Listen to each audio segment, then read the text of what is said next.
30대 후반의 나이인 저는 직장인이자 동시에 가정주부입니다. 20대 때 미국으로 유학을 조금 길게 다녀왔고 그 이후로는 친정 아버지 회사에 들어가서 지금까지 계속 일을 하고 있어요. 오늘 제가 사연을 보낼 이야기는 지금으로부터 몇 년 전에 있었던 일이에요. 저는 어릴 때부터 공부에 욕심이 굉장히 많은 아이였습니다. 단순하게 학교 공부뿐만 아니라 세상이 어떻게 돌아가는지 알고 싶어서 항상 여가 시간에 책을 읽고 있었죠. 중고등학교 때 공부를 하면서도 항상 미국에서 대학 생활을 경험을 해보고 싶었고, 그래서 미국 대학 입시 공부 외에도 영어회화 역시 꾸준하게 공부했습니다. 제가 그런 꿈을 꿀 수 있었던 건 다행히 유복한 집안의 외동딸이었기 때문에 하고 싶다고 생각하는 건 부모님이 다 지원을 해주실 수 있었습니다. 할아버지부터 공장을 운영하셨고 우리 아버지가 일선에서 경영을 맡게 된 이후로 사업이 엄청 커지게 되었어요. 원래 할아버지 때는 직원이 4, 5명 정도였는데 아버지가 그걸 물려받아서 직원 30명이 넘는 큰 규모로 사업을 늘리셨습니다. 다른 건 몰라도 제 공부에 대해서는 지원을 아끼지 않으셨고 덕분에 대학을 미국으로 갈 수 있었고 대학원 박사과정과 제가 원하는 과정까지 실컷 공부를 마치고 났더니 30이 훌쩍 넘어 한국으로 돌아왔습니다. 주변에서는 친정아버지 사업을 물려받을 거라고 생각했고 평소에 무뚝뚝한 우리 아버지도 제가 한국에 돌아오니 내심 든든하게 생각하셨죠. 저희 아버지에게는 단 하나의 걱정거리가 있다면 건강이 그리 좋지 않으셨습니다. 젊은 시절부터 새벽부터 밤늦게까지 너무 열심히 일을 하셔서 그런지 건강이 별로 좋지 않으셨고 제가 한국에 들어오자마자 더 늦기 전에 빨리 시집을 갔으면 좋겠다고 말씀을 하셨습니다. 저 역시도 나이가 적지 않았기 때문에 그 말씀이 맞다고 생각했어요. 언제든 좋은 사람을 만난다면 결혼을 하고 싶었고 자식을 낳아 가정을 꾸릴 생각을 하고 있었으니까요. 다만 그때까지 만난 남자들이 제 마음에 들지 않았을 뿐이죠. 그러던 어느 날 아버지께서 넌지시 제게 소개팅 이야기를 꺼내셨어요. 너 남자 한번 만나볼래? 괜찮은 사람이 하나 있는데 너 마음에 들지 모르겠다. 또 아빠 친구 어디 사장님 아들이에요? 말씀은 고맙지만 마음만 받을게요. 난 돈 보고 결혼할 생각 없고 아나무인 버릇 없는 남자는 더 싫어요. 그럼 괜찮겠네. 내가 약속 잡을 테니까 한번 만나봐라. 아버지가 소개해준 남자는 저희 부모님 회사보다 조금 더 큰 중소기업을 경영하는 어떤 사장님의 막내 아들이라 하더라고요. 처음에는 여느 버릇 없는 부잣집 도련님인 줄 알고 소개팅을 하고 싶지 않았어요. 그래도 아버지의 설득 끝에 마지못해 한번 만나보기로 했습니다. 그런데 별기대 없이 만난 남자는 뜻밖의 참 좋은 사람이었어요. 겉모습부터 명품이나 허세 부리는 것 없이 그저 깔끔한 차림이었고 대화를 해보니 소탈한 성격도 정말 좋았습니다. 저도 명품을 별로 안 좋아하고 돈 있는 티를 못 내서 안달난 사람처럼 덕지덕지 두르고 다니는 사람을 정말 싫어해요. 그런데 이 남자는 명품 하나 없는 차림에 식당을 가던 카페를 가던 직원들을 대하는 태도에 예의가 담겨 있어서 좋았습니다. 그날 이후로 진지하게 만남을 시작해서 8개월 후에는 결혼을 준비하게 되었어요. 처음으로 시댁에 인사를 드리러 가는 날, 이 남자가 제게 한 가지 이야기를 하더라고요. 혹시 자기가 놀랄까봐 하는 말인데 우리 부모님이 많이 검소하시거든. 집이 좀 낡았는데 놀라지 않았으면 좋겠어. 저는 그게 무슨 상관이냐 말했고 실제로 가보니 저희 집과 비교했을 때 정말 집이 낡고 소박한 느낌이긴 했어요. 아파트가 아니라 3층짜리 건물에 살고 있었고 1층은 상가, 2층은 전세를 주고 3층을 가정집으로 쓰고 계셨습니다. 본인들 건물이긴 하지만 많이 낡아서 건물주라는 느낌은 전혀 없었습니다. 하지만 저는 오히려 그런 시댁의 모습이 더 마음에 들더라고요. 우리 부모님도 그랬지만 예비 시부모님도 쓸데없는 허세 없이 근검절약하며 살아오셨구나 싶었으니까요. 얼마 후 상견례까지 성공적으로 마치고 결혼 준비를 시작하게 되었는데 다른 건 몰라도 신혼집만큼은 우리 친정부모님이 준비하겠다고 말씀하셨죠.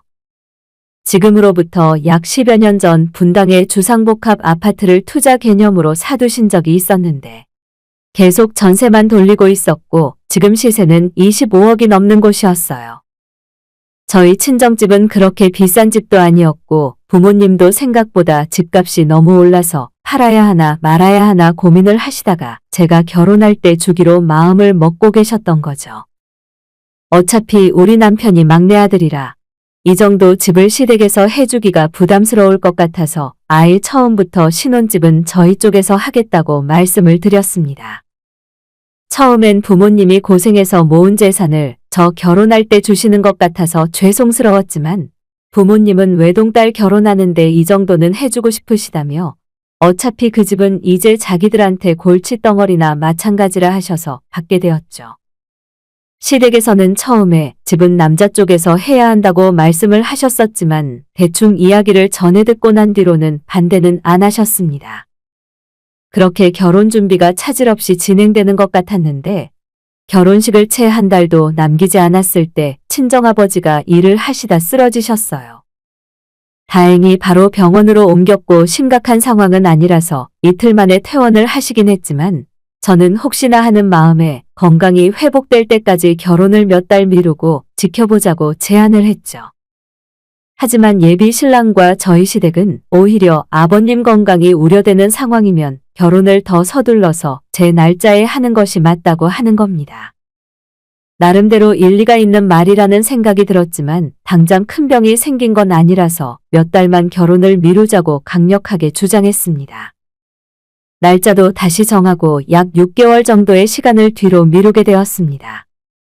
원래 들어가기로 했던 신혼집은 이미 전세입자를 내보내고 빈집으로 된 상태였고 예비 신랑 쪽에서 혼수까지 주문을 다 해놓은 상황이었어요.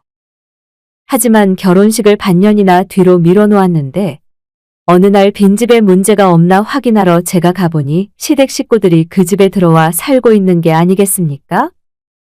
저는 어떻게 된 영문인지 몰라서 어리둥절해하고 있으니 예비 신랑이 아무렇지 않게 무슨 일로 왔냐고 묻더라고요. 아니, 왜 다들 여기에 있는 거야? 오빠, 나한테 말도 한마디 없었잖아. 아니, 우리 부모님 집을 이참에 리모델링 하기로 했거든.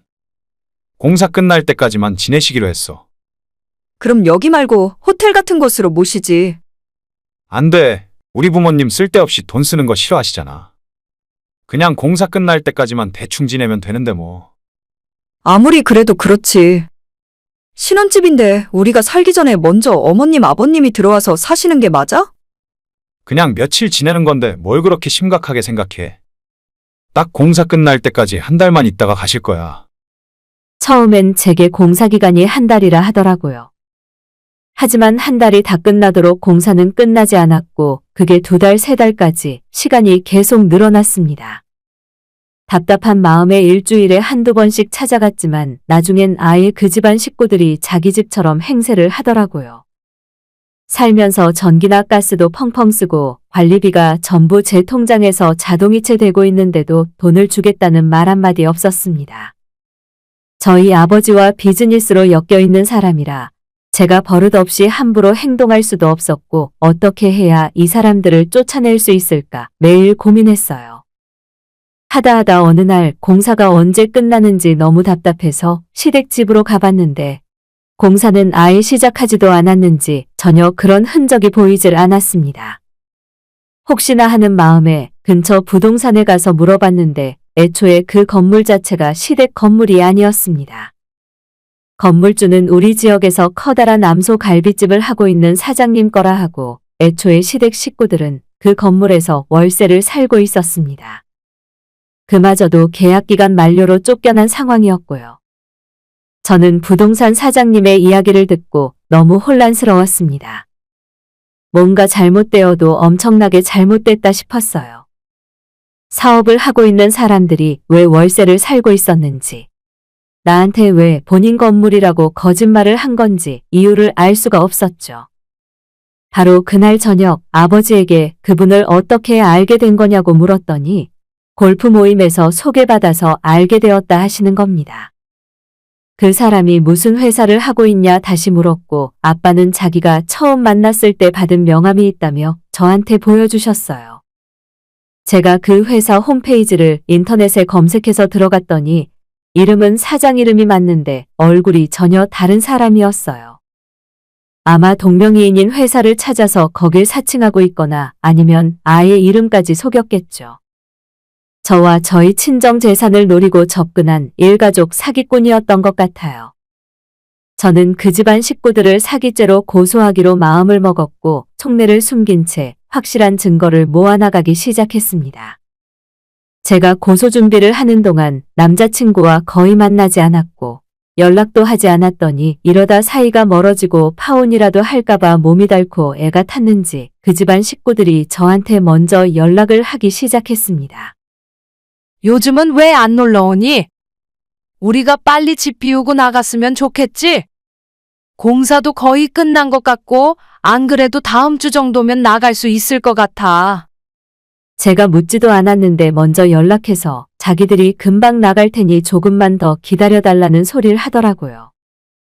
그러거나 말거나 저는 이미 그 인간들의 실체를 알아버렸기 때문에 무슨 소리를 하더라도 좋게 들리지 않았어요. 혹시 너희들 두 사람 싸우기라도 했니?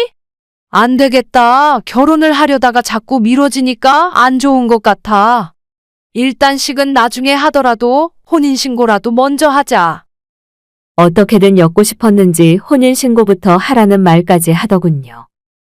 저는 그 사람들을 안심시키며 전혀 아무 문제 없으니 필요할 때까지 그 집에 편하게 지내라고 말을 했습니다. 물론 그 사이에도 고소 준비는 착실하게 진행하고 있었어요. 그렇게 또다시 며칠이 더 흘렀고 그 사이에 그 집안 식구들끼리 무슨 작당을 했는지 이제는 저한테 대놓고 돈 이야기부터 꺼내기 시작했습니다. 신혼집 지분을 자기 아들이랑 공동명의로 해달라는 소리부터 시작해서 사실 제가 마음대로 결혼을 미룬 것 때문에 자기들이 피해본 것이 이만저만이 아니라면서 그 보상을 해달라는 헛소리를 하는 거예요. 내가 주변에 청첩장 다 돌려놨는데 너가 고집 부리는 바람에 주변에 망신당하고 손해본 것이 이만저만이 아니야. 며느리 앞에서 할 소리는 아니지만 사업을 하다 보면 이래저래 아는 사람이 많잖아. 그 중에는 정치인도 있고 뒤에서 힘써주는 사람도 있다니까. 뒤에서 힘을 써줘요? 어떻게요? 조폭 같은 거 말씀하시는 거예요? 조폭. 그래, 굳이 따지자면 그런 사람들이지. 왠지 아버님이 지금 저를 협박하시는 걸로 들리는데요. 제가 손해배상을 해주지 않으면 조폭이라도 동원하겠다고 하시는 거예요? 아무리 가족이 될 사람들이라지만 계산은 확실하게 해야 하는 거야. 그냥 가볍게 흘려 듣지 말라고. 우리는 진심으로 하는 소리니까. 너희 부모님 집까지 다 알고 있는데 뭔들 못하겠니? 아마 그쪽에서도 어느 정도 눈치를 챈 건지 정말 막무가내로 저한테 돈을 내놓으라 요구를 하면서 협박을 하는 겁니다. 일단 나중에 다시 이야기하자 말을 하고 저는 그 길로 모아놓은 증거자료들과 협박 녹음 파일까지 들고 경찰서로 달려갔어요. 심부름 센터를 시켜서 그 집안 식구들의 뒷조사까지 어느 정도 다 마친 상황이고 정말 처음부터 끝까지 다 거짓말이었습니다. 아무것도 없는 개털에 남자친구의 아버지는 사기 전과까지 있는 범죄자였어요. 그 인간들을 현행범으로 잡기 위해 경찰과 함께 한꺼번에 집으로 쳐들어갔고 온 식구들을 한 방에 잡을 수 있었습니다. 제가 모은 사기 증거가 너무 확실하고 협박까지 대놓고 했기 때문에 그 집안 세 식구는 바로 잡혀서 구속 수사를 받게 되었어요.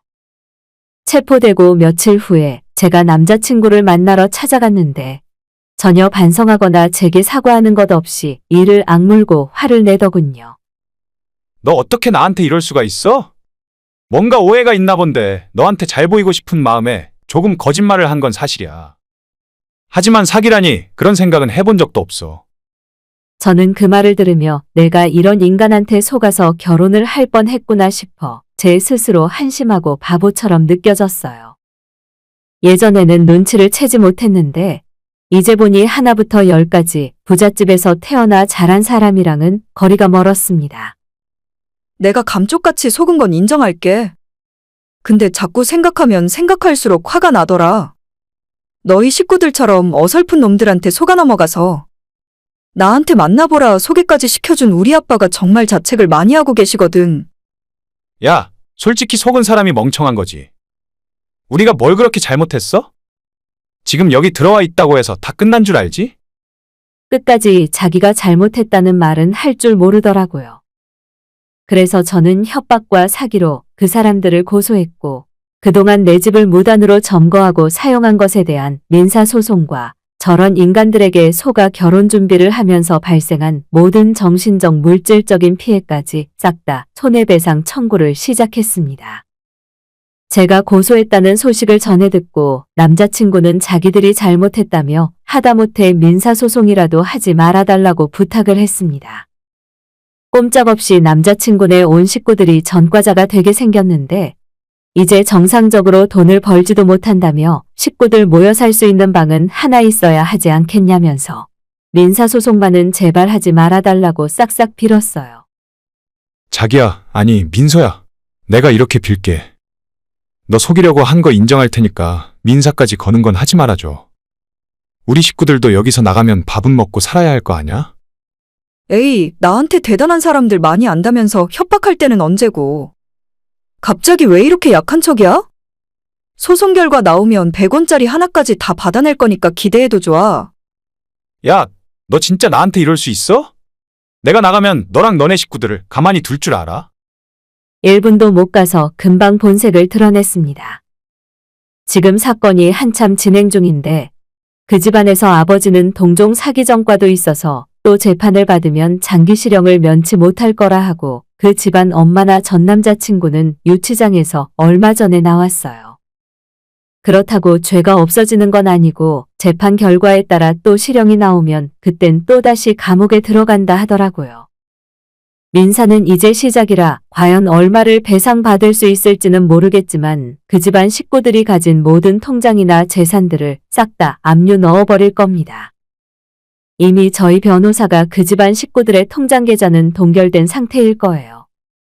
저는 이미 저 인간들은 잊고 다시 예전처럼 살고 있는 중이고 앞으로도 평생 제 변호사가 저 집안 식구들을 따라다니며 정상적으로 발붙이고 살지 못하게 만들 겁니다.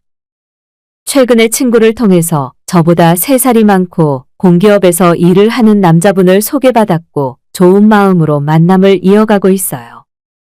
한번 사기꾼에게 당해봤기 때문에 이번에는 무엇보다 신원이 확실한 사람이란 걸 먼저 확인했고 둘 다 결혼을 전제로 만나고 있습니다. 저를 속이려고 했던 인간들은 평생 지옥 불구덩이 속에서 살게 할 거고 저는 아무렇지 않게 평범하고 행복한 삶을 살아갈 거예요.